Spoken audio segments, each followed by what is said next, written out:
కొత్తగా కొలువుదీరిన శాసనసభ్యులకు కొత్త భవనాలు సిద్ధమయ్యాయి. తుది మెరుగులు దిద్దుకుంటున్న శాసనసభ్యుల నివాస సముదాయాన్ని స్పీకర్ పోచారం శ్రీనివాసరెడ్డి పరిశీలించారు. త్వరలోనే ఎమ్మెల్యేలకు కొత్త భవనాలను కేటాయిస్తామని వెల్లడించారు.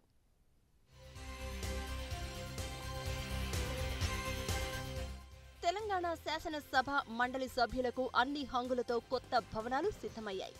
ఎమ్మెల్యేలు, ఎమ్మెల్సీలకు భవనాలను కేటాయించేందుకు ఏర్పాట్లు వేగంగా జరుగుతున్నాయి.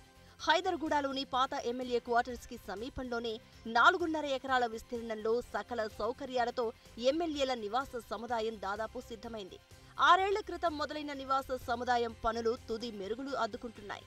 10 అంతస్తుల్లో కొత్త భవనాల నిర్మాణం పూర్తయింది. ఈ భవన సముదాయాన్ని స్పీకర్ పోచారం పరిశీలించారు.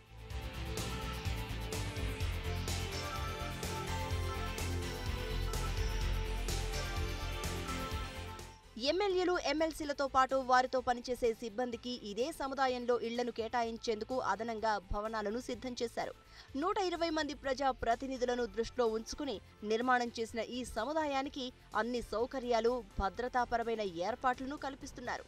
2500 చదరపు అడుగుల విస్తీర్ణంలో ఒక్కో క్వార్టర్ నిర్మాణం జరిగింది. త్వరలో శాసనసభ ఎమ్యూనిటీ కమిటీని ఏర్పాటు చేసి నిబంధనల ప్రకారం కొత్త భవనాల కేటాయింపును జరుపుతామని పోచారం శ్రీనివాసరెడ్డి తెలిపారు. అంటే అన్ని సౌకర్యాలు మనం ఎక్కడైతే ఫ్లాట్ కొత్తగా మనం కట్టుకొని నిర్మించుకొని ఉంటామో అలాంటి యొక్క సౌకర్యాలతో ఈ ఫ్లాట్లను నిర్మించడం జరిగింది. అన్ని బ్రహ్మాండంగా పూర్తయినాయి. ప్రారంభోత్సవానికి సిద్ధంగా ఉంది. గౌరవ ముఖ్యమంత్రి గారి సమయం తీసుకొని ఈ 120 క్వార్టర్లు శాసనసభ్యులకు, శాసన మండలి సభ్యులకు నిర్మించినటువంటి క్వార్టర్స్ని ఎమ్యూనిటీ కమిటీ వేసుకొని ఆ నియమ నిబంధనలకు అనుగుణంగా అలాట్మెంట్ చేయడం జరుగుతుంది. కొత్త భవన సముదాయానికి అనుబంధంగా సూపర్ మార్కెట్, క్లబ్ హౌస్ లాంటి సౌకర్యాలను కూడా కల్పిస్తున్నామని ఈఎన్సీ గణపతి రెడ్డి తెలిపారు.